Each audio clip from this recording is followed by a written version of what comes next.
Especially in this pandemic era, this is so important and so unmarked. We have Juan Carlos Castaneda, who is the CEO of TelOnline. He is with us today to talk about, you just need to stick around and listen to him. But let me give you a little bit of background. Juan Carlos is founder and CEO of TelOnline. Right? He has 25 years of experience in telecommunications and management. His specialties also include cybersecurity, project management, voice over IP, cloud solutions, all of those wonderful things that are associated with doing your business online, working virtually. He is also a trainer and motivator.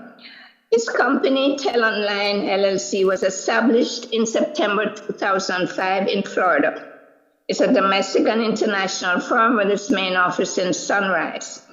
And of course, they're an information technology, cybersecurity, software development, telecom solutions provider. They're certified with Broward County and have been doing business with the government and helping small businesses for all those years.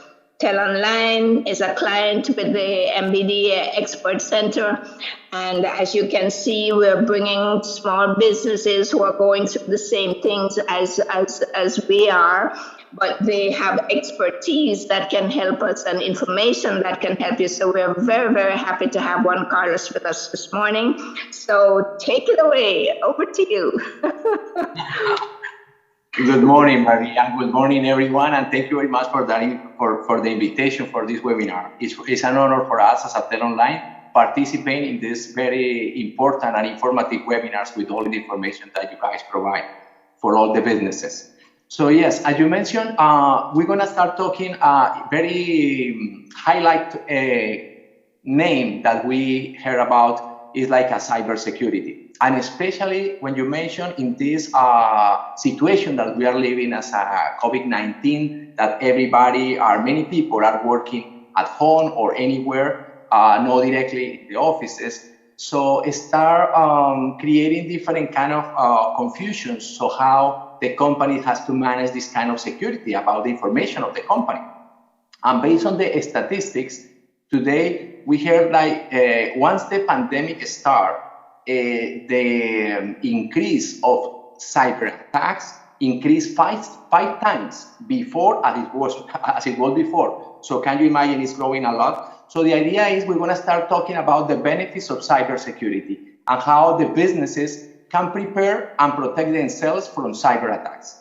So in order to get started, the topic that we have for today I already select 6 topics, and at the end we have questions and answers. But in order to get connected, we would like to know, to understand better, what is cybersecurity? What is exactly cybersecurity? And what are the devices are most common compromised with the attack? So what are the devices? We're gonna start talking what devices and why those devices. What are the most common types of cyber attacks? That is very common. How we get attacked? What happened if what I got attacked? What do I have to do? If I am in that situation, I need to understand what are the most common types of malwares. Malwares are the software that we're going to start talking, and we're going to see exactly what is that and what is exactly a malware. And the most important is how businesses can prepare and protect for cyber attacks. So that's the main cover that we're going to start talking today. And if you have questions, please feel free to ask for anything about the topic. Okay, so what is cyber attacks? Cyber attacks, the concept is, a cyber attack is an assault launched by cyber criminals using one or more computers against a single or multiple computers or network. So there is not only one person trying to attack your computer. It could be a team of people trying to hack your computer, but not only your computer, your company. Your company means like multiple computers, and not only the computer, but also your network. They can go in through the computer, go through the network, and start hacking a lot of information. So that's very a scary thing, because it's happened a lot. So the cyber criminals they use a variety of methods to launch cyber attacks. What is they are including different kind of methods. So they are looking exactly what's going on with the technology, what's going on with the software, with the industry. So they are looking to see, trying to send different kind of softwares like malwares or phishing, ransomware, or trying to deny service, among different other kind of methods. We're gonna start seeing a little bit more about that information. So if we go more deep in the concept, so what devices are the most common compromised? So we are in the era of internet, so everything is connected to internet, and every day, as you know, everything is going to connect. So we are in the era of IoT, Internet of Things. Not only the computers, not only the smartphones, but all the devices, the cameras, in the house, if we have a house connected like a smart homes, everything is connected to the internet. So today, any internet connected device is compromised, could be attacked. So we have to make sure if the device is already connected with the last version, is protected or not.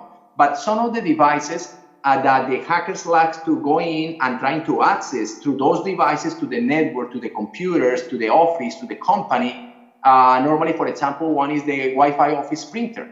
Many companies, so we have printers, but some are Wi-Fi, and if they don't have the correct password or the correct credentials, or they have the default credentials, so of course they can access using external devices with Wi-Fi and access the printer and go through the printer to the network. So that's one of the topics with the Wi-Fi office printers. Another one is, as you guys know, today many companies have cameras, so video cameras at the companies. So those cameras, some cameras are connected to the cloud, and some cameras, they have equipments in the office. So those video decoders that are connected the camera through the decoder, those decoders are connected through internet. So if you don't have the last version that release, normally the hackers go to that devices, to those video decoders, and go into the network. So that's another one. And the third one is voice over IP, because all telephony now is going through IP. Everything is going through IP. But the things, voice over IP is in the market like a decade already. So some IP phones that are too old, those phones, maybe if those no are upgraded or they don't have the last release, so maybe they can create any problem because they can also access the phones and go through the network. And of course, the PCs are very, like if you have a laptop, a desktop, or a server, if the server is not well connected or configured, you can get a hack because the servers are using different kind of software. Some servers are using Microsoft Windows, other ones use Linux or Linux. So it depends on the software, but if you have a software, let's say you have a Windows server, but if you don't have the last update or the last purchase installed in the server, somebody can go through that and they can see where is the door open and they can go in and start hacking your server. But if they go to your server, they're gonna go to your databases, they're gonna go through your network, and they're gonna start getting all the information of the company. So that's very important. The PCs, and the last one but not least is the phones. The smartphone, everybody today, everybody has a smartphone. So we have a smartphone. We can have an Android phone or we can have an iOS phone. And it depends on the version, what do we have? So we have to be careful with that because those gonna be attacked. Okay, but now what are the most common types of cyber attacks? How do I get attacked? So what are the most common access? As we mentioned before, let's say the Wi-Fi printer, they access to the Wi-Fi, but let's say I don't have anything like that, but I have an email. I have an email account. So everybody can send me an email. I am openly every day emails. But if I receive an email from somebody that I don't know, so normally is go to spam, I don't know, open. But many people receive emails.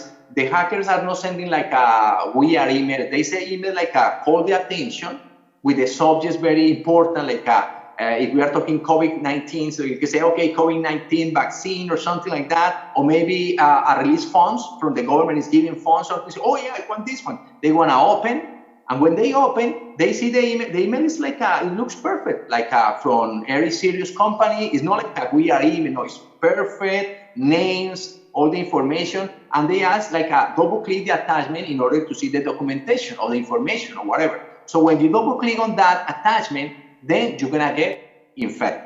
The computer is gonna be infected, and then you're gonna be in trouble. So that's why you have to make sure always how you're gonna see an email. Make sure if the email is coming from a secure source, or it's any company like you already know, the website is a valid website. But you have to make sure always that if you see, let's say you receive an email from one of your friends, but the email is like it's something weird because you are not expected to receive that kind of email from your friend or from your customer or from your vendor.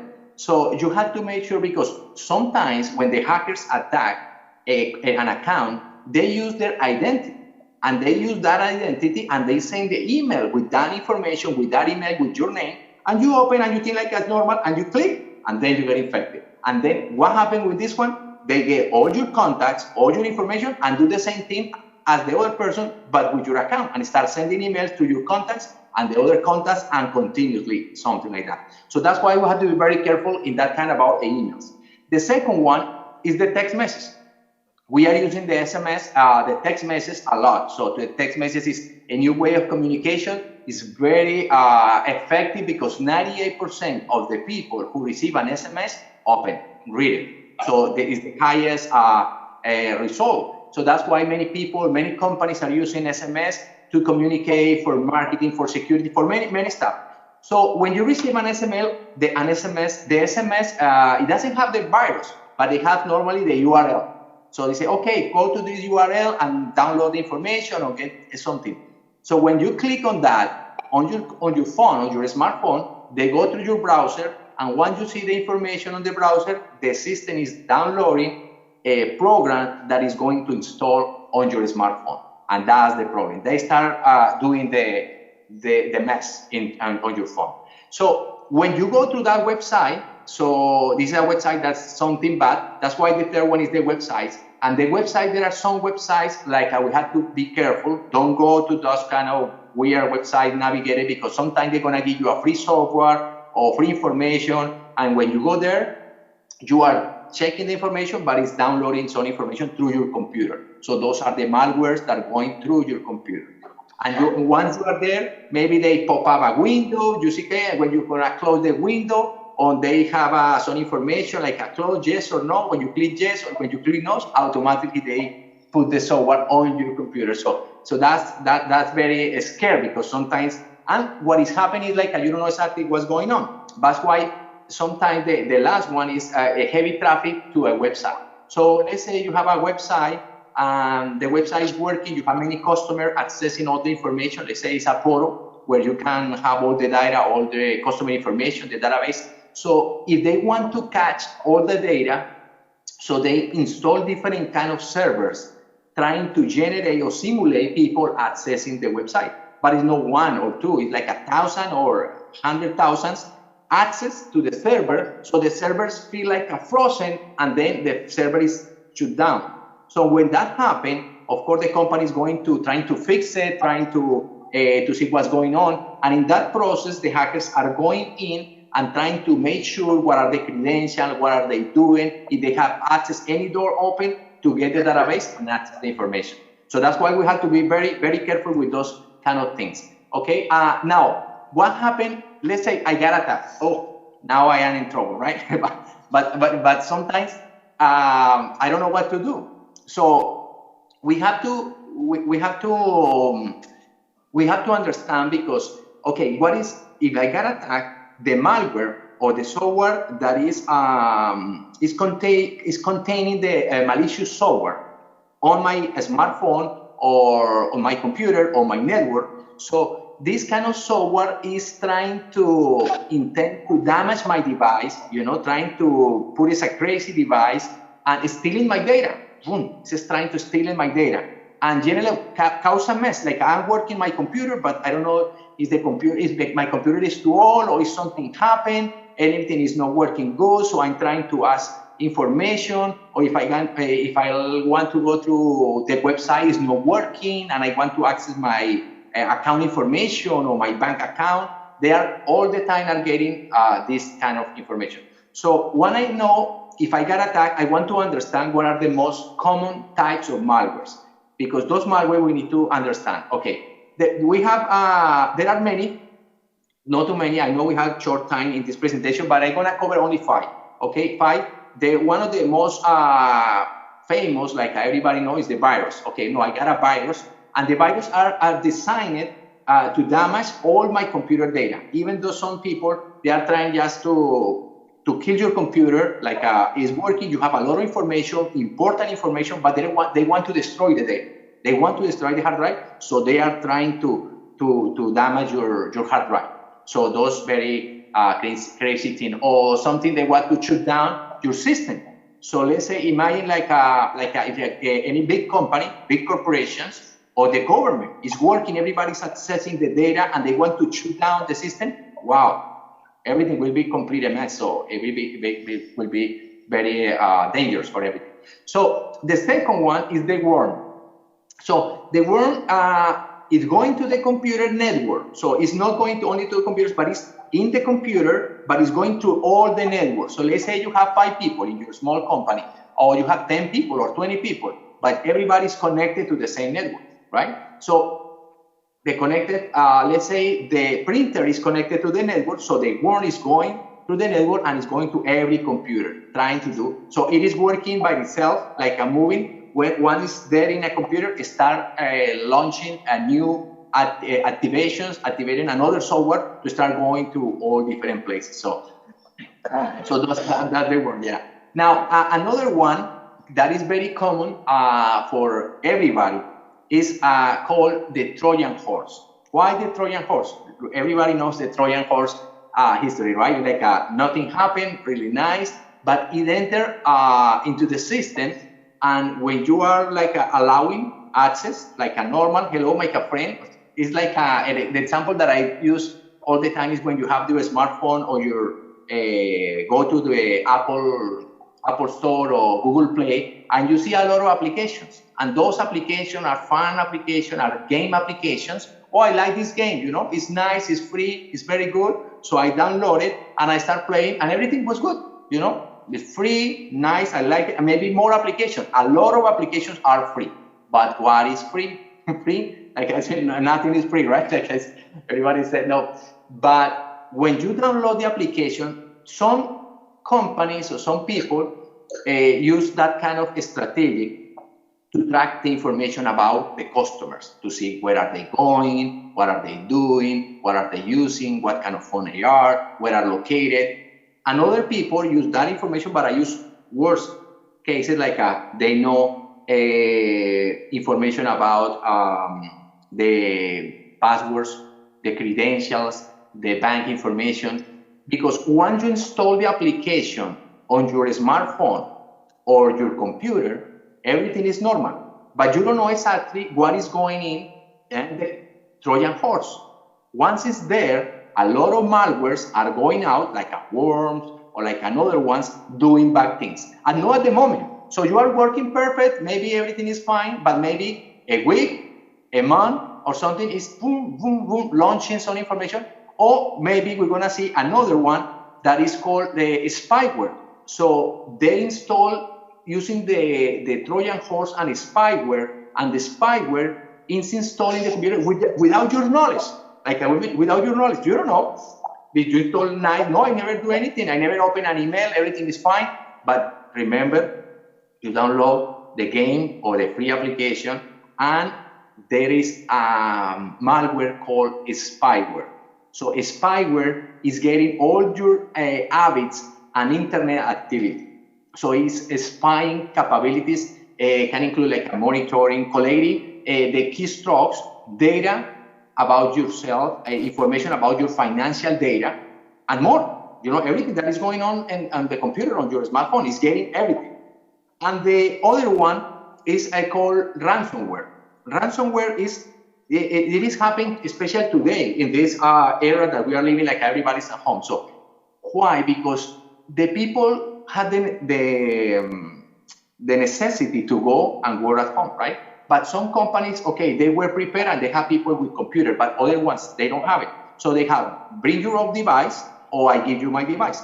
So when I bring my own device, so I had to work everything for the company with the information, with the access, but I am using my own router. I am using my own internet, right? So if I don't have the right software, the right protection, maybe I go through internet and I click any website and my system was blocked. Oh, so it's blocked, so I can't do anything. I need to work. But the computer is frozen. How can I fix it? But I need to work, because if I'm not connected, I'm not working. You know, it's a necessity. But what happened? This kind of software, this kind of malware, the ransomware, they say, okay, you are blocked. Don't worry, I fix you, but you have to pay me this amount of money. Of course, the necessity say, okay, I had to pay because I need to work. Okay, $20, $30, and the people pay. Ah, okay, good.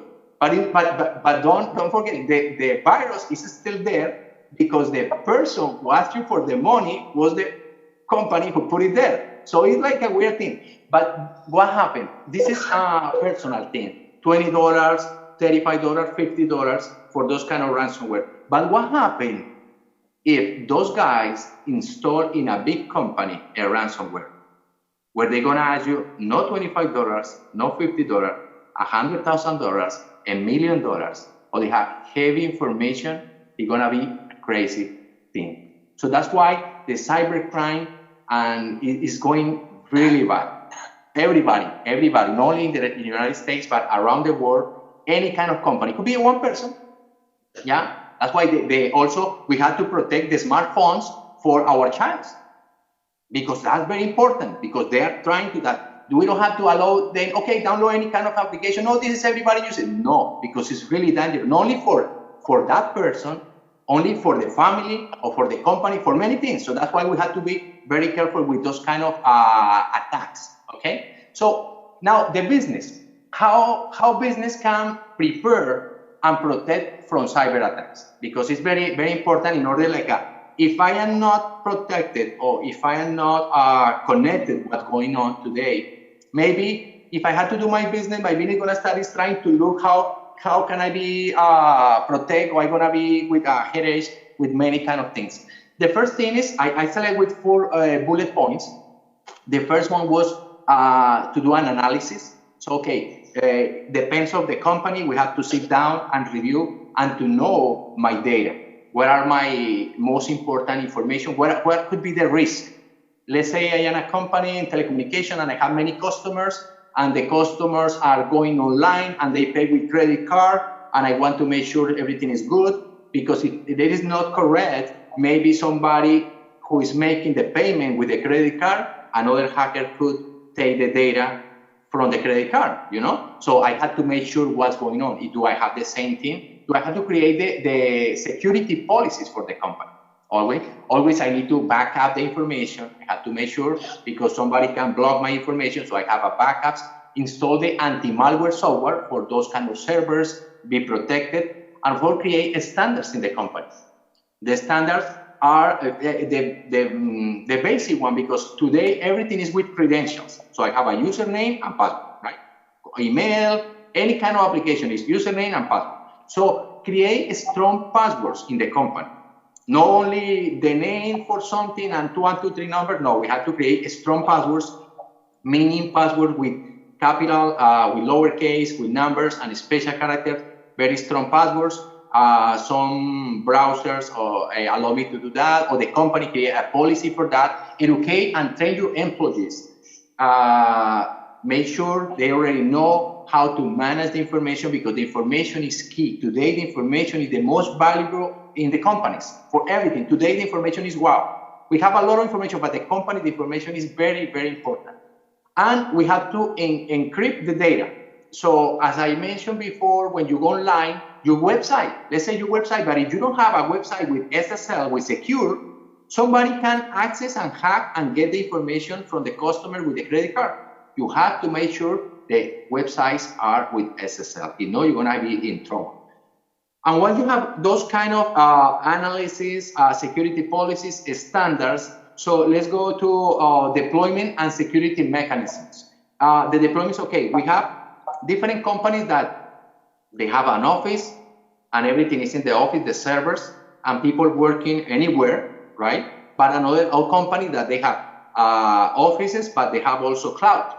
Or some companies, like a small companies, small medium companies, are everything cloud and everybody working everywhere. So we have to make sure what are the connections with the network, with the router, with the my ISP, if this is already protected or not. What kind of router do we use? If we are using, let's say, the ISP router, is the ISP is this a router with the last versions, or they have their default passwords? Do I have to review everything about it?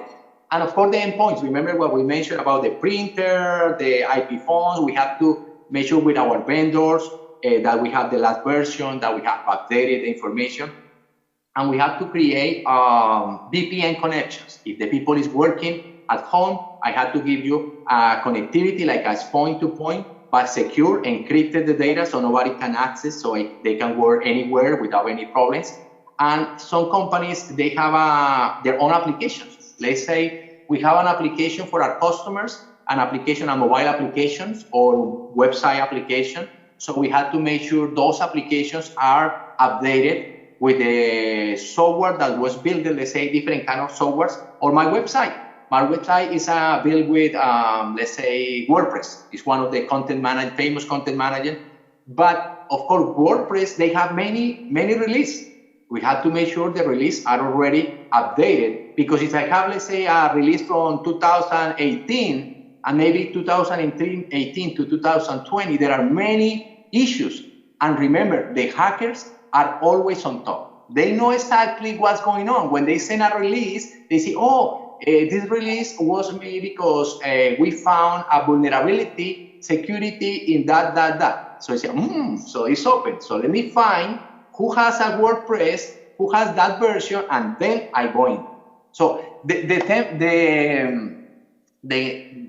area or the concept for the cybersecurity is big. It's very interesting, because it's everybody today, we are connected with these needs. So we need to be prepared. We need to know. We need to educate, like Mary doing with us, educate us in order to be strong, don't have any issues, be proactive, in order to be ready with the companies. So that's pretty much the general information.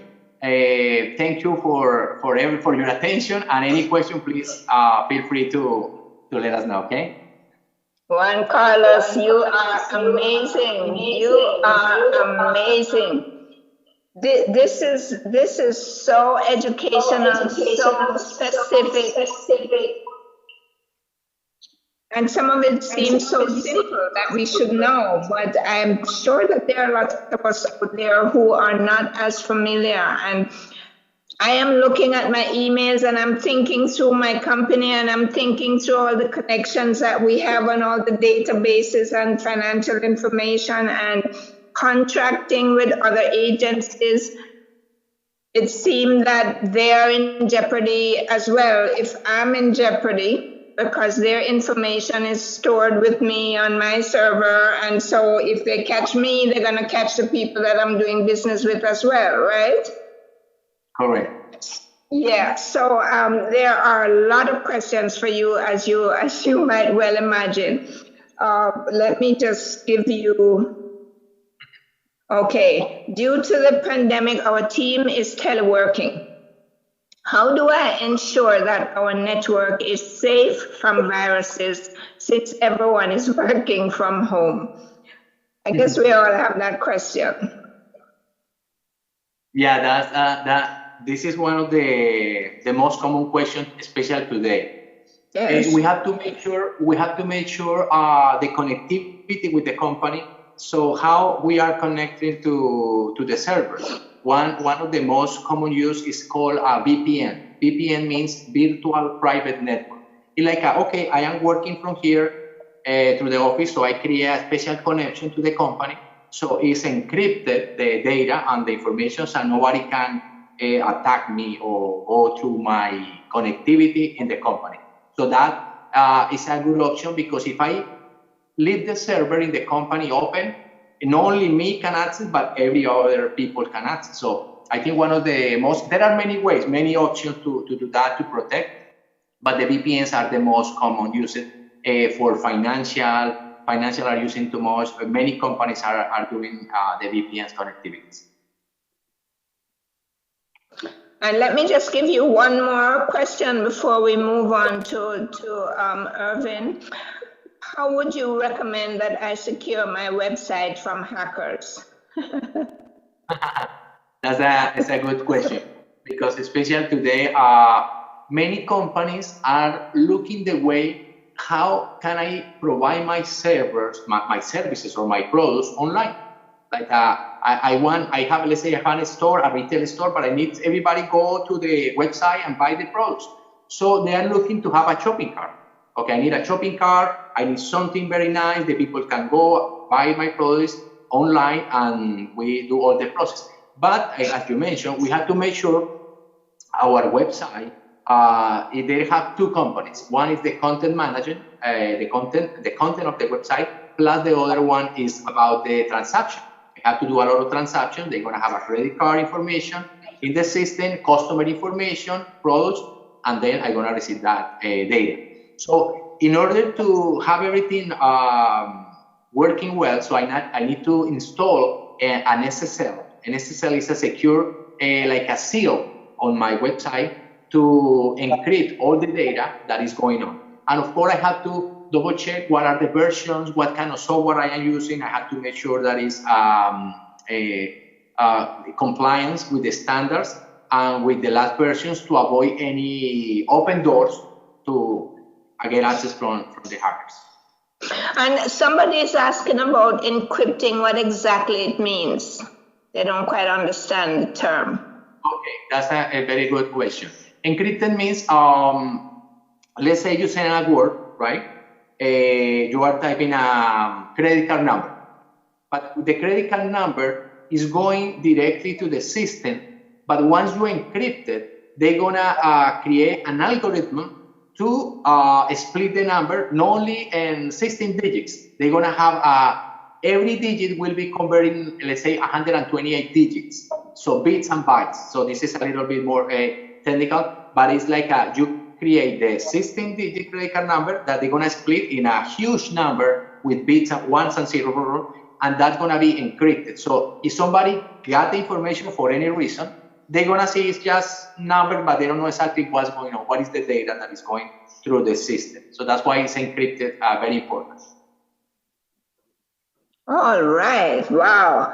Okay. Well, we have a lot of other questions. So at the end of the presentations, we're going to come back and ask you to address a couple more. Thank you so much for that very insightful presentation.